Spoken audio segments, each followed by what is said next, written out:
If you have this gut feeling that when you start to film a video, you feel unnatural and icky and a little bit uncomfortable, chances are it's because you're using one of these. This is a teleprompter, and here's why you shouldn't be using it. All of the biggest creators on the planet use these to help them create and script and present their videos. But I'm gonna tell you that you shouldn't, and that is if you want to build an audience that like you for you, where you don't have to script everything word for word. Now, for those of you that don't know what a teleprompter is, firstly, get your head out the sand. Secondly, this is essentially something you can plug into a camera. You stick this bit on your lens.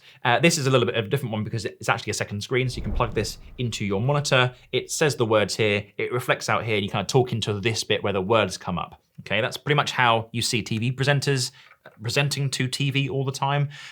It's how you'll see big creators on YouTube just say things absolutely perfectly every single time without cocking things up because they're reading from a teleprompter. Now, I will say I have personally been on a pretty big journey with trying to figure out my presenting style when it comes to either using a teleprompter or just speaking off the cuff to camera. I have to date, drum roll please, made over 4,000 videos, which is kind of insane, over the last 10 years, and majority of them have been using a teleprompter to elicit and to say and to present words on a screen. Now, I'm gonna kiss my own backside here and say that I've done quite well. I've built a pretty good audience on LinkedIn. I'm starting to get there on YouTube very, very slowly but surely. I've just started to enter this space where I'm looking at a lot of my older videos, I'm starting to feel very uncomfortable. And I'm starting to feel like what I've created in the past just doesn't really feel anything like me at all, to be honest. Because of that, I've been on this bit of a rabbit hole over the last couple of months to the point that I actually ended up having a call with a lady called Liu Batchelor, who is, or was, an amazing TEDx speaker. She's an amazing host. She's presented a lot of stuff for brands like TEDx or Ford and lots of other brands. She is, in my opinion, the best of the best when it comes to presenting yourself, being your true authentic person, and being able to speak to a camera without sounding like a bloody robot that's stiff and needs a bit of WD-40 to loosen up the joints, you know? Terrible, terrible reference. We jumped on a call a couple of weeks ago, and it turns out that a lot of the reason why I'm feeling this disconnect and starting to feel and become a little bit more uncomfortable and anxious and just not myself on camera is because of an incident that happened at a public speaking event about 5 years ago. Here's the video. It's a good question. It's such a tough one. It's such a tough one because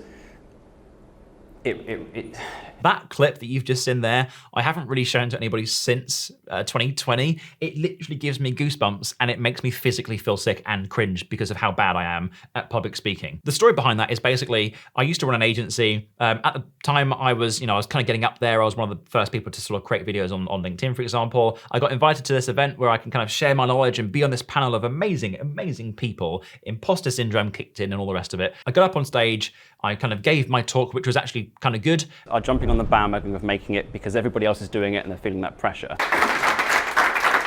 The presentation was absolutely fine. I'd rehearsed it over and over and over and over again for about a month.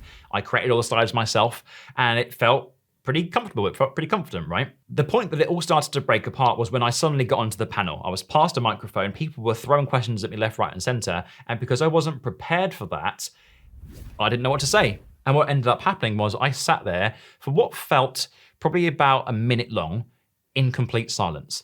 I started feeling this flustered feeling. My face started to feel very red. I started to feel very flustered and out of control. And I felt like everyone was staring at me and waiting for an answer that I kind of just froze on, on stage in front of 50 to 100 people. Well done, Jack.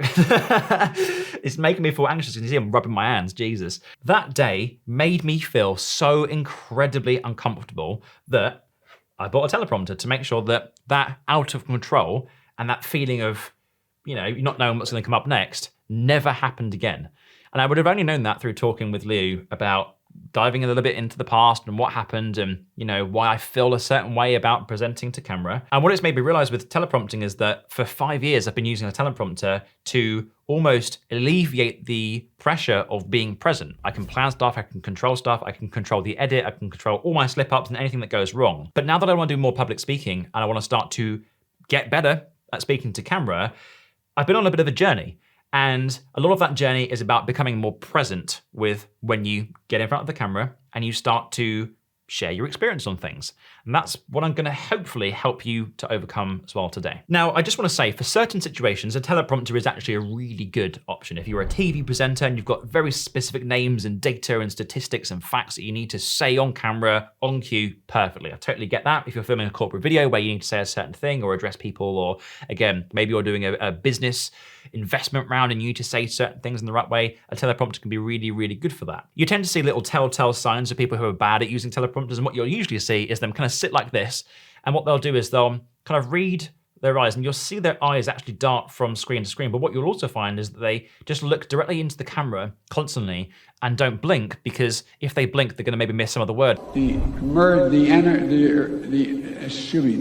Turbocharge the emerging global clean energy economy. So sometimes they go a little bit faster because they need to catch up, and sometimes they'll slow down a little bit because maybe the text on screen has just gone a little bit too slow there, and then now they need to speed up a little bit. And it becomes this very weird, robotic, very rigid, very unnatural experience for both the presenter and you as the consumer. It is not natural in everyday life to sit like this and to read from a screen and to know exactly every answer that you're going to say at any given point. And maybe every now and then you'll look off screen to make it look a little more natural, but generally speaking, in life, that's not how you talk to people. You talk to people by looking around the room, by using your hands, by having those moments of pause and reflection to try and consider what you say next. This is an example of a previous YouTube video that I created. I just want to see if you can kind of tell the difference between how I'm presenting now and how I presented, let's say, in like my 5th video that I created 5 weeks ago or something. So an example of the script that I made recently, let's say 8 video marketing ideas. Let's open the script. This is pretty much what I have written down word for word, you know. The hooks are always on point, always word for word. To be honest, my editor can probably match up what I'm about to say. You've been creating video content for your business and they've likely not got the results that you wanted them to, or maybe you've not even started yet because you just don't know what kinds of videos would actually help to grow your business. But what you basically have here is word for word, exact breakdowns of how I say things, the outcomes that are gonna happen, and what ends up happening is it feels super rigid. It feels very unnatural. It feels manufactured. It feels engineered. And for me, just following a sort of approach, you know, breaking down the exact points, paragraphs and paragraphs of exactly what I say and how I say it, it's just, it's weird, you know? It's really weird. There's lots of editor notes for my editors to understand what to put into the piece of content, but this is pages and pages and pages and pages long of just pre-scripted written text. As a direct comparison, just to show you the difference in terms of how I'm now planning and scripting this particular video, I now use Notion, so I don't use Google Docs. Everything here is pretty much pre-scripted, but on the right side, I've now got the breakdowns and the bullet points that I go through, right? So I've basically just said for this section of the video, I said, show example of this video, explain bullet points, explain the new approach. Hooks are still very scripted, the call to action is still scripted, but the body is very fluent. So what I'll do there is I'll say, look, you know, these are the hooks, they are pre-scripted. There's a certain way that I will say that, even to the point that I'll say, pick up a teleprompter like I did at the start. Even at the end, there is a pre-scripted call to action where, because I don't just want to get views on this video, I want to make sure that you go to that next step. And for me, that's on the workshop that I've just created to help you become a better video creator. I'm going to say it in a very specific way to make sure that the terminology that I'm using and the messaging that is just right. But for every other aspect of this video right now, it's just very much bullet pointed and very kind of off the cuff. I'm right here, you know, and next up, I'm going to get into this point, which is why did I feel uncomfortable? Why did I feel unnatural? You know, maybe I couldn't be myself. So let's get back to explain the video. I've gone on this journey of trying to understand why do I feel uncomfortable on camera? Why is it suddenly, after 10 years of being in front of the camera and making YouTube videos, making 4,000 pieces of content, why do I now start to feel like I'm engineering a version of myself that isn't me? And I think it's because I was just planning way too far in advance and it felt very unnatural to do that. Take, for example, a job interview. You don't rock up to a job interview, shake the person's hand and exactly answer perfectly, word for word, what you've revised. You know, you have a general idea of what they're gonna say, you maybe do a bit of prep, but you just share your experience and you get the job based on that experience, your expertise, what you're like as a person. Do you click with the business? It's the same thing with creating content. And I think that comes from the fear and the experience that I had of turning up to a panel and not really hearing the question because I wasn't being present and delivering a bad experience for everyone that was consuming the information that I was trying to share. I hated that. I hated that. And for me, being able to script my content has made me almost have this like blanket of, and this barrier that kind of has protected me up until now of making sure that every time people consume something from me, they get a piece of value. There's something that they can go, whoa, that was really detailed. But it's just starting to feel a bit fake, and I don't like it, and it's making me feel very uncomfortable. The way that I work and the way that I talk about things is I go off on different side tangents and I tell sub-stories, and whilst sometimes they don't relate to the main video, there is an element there of me trying to discover the value or explore a different route that could add something to the video and the context and the main purpose and message of the main video, right? The problem with teleprompting, for me anyway, and this you might feel the same, is that there's a predetermined outcome. There's a predetermined way that you say something, that you deliver the information that almost doesn't allow you that exploratory discovery kind of adventure style of presenting to camera. I know what I'm talking about. I've been making videos and I've run an agency. I ran an agency for 7 years. I had a team of 10. We did good money. We worked with huge brands all over the world. We did Microsoft, we worked with Xbox, we did Huel, we worked with the Scouts, who are huge. Like, we did some big brand stuff. I know what I'm talking about. And I think for me, it's just this overcoming of that I know what I'm talking about now. I'm not Jack 5 years ago who was maybe kind of just getting started in the business world and starting to build his first agency. I'm Jack now who's got over a decade of experience in the video space. I consult some pretty big brands on how to do their own marketing. And there's almost this overcoming of imposter syndrome and not feeling like I am what I am.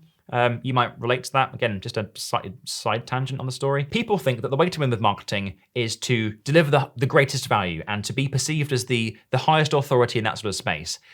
But that couldn't be more wrong. The goal of marketing is to connect with people. The deeper you resonate and the deeper that you relate to your consumers and your audience and your community, the likelihood is that they're going to feel the same, they're going to believe the same, they're going to see that you are the right person that can help them solve their problem, and they're going to purchase your products or services.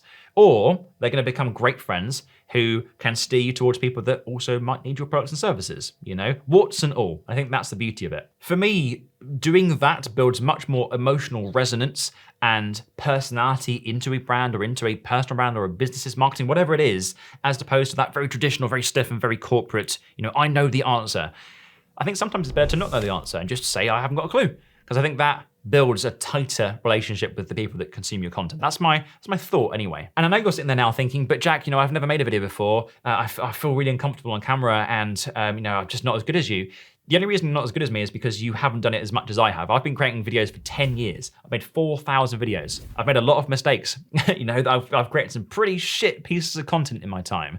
And I've only lived through that, learned what works and what doesn't work. And now I can kind of show up with a bit more confidence on camera because I know what I'm talking about. It has nothing to do with that I'm using better equipment or that I'm using a professional camera or I've got an editing team or whatever it is. It's nothing to do with that at all. It's just that I have done it more than you.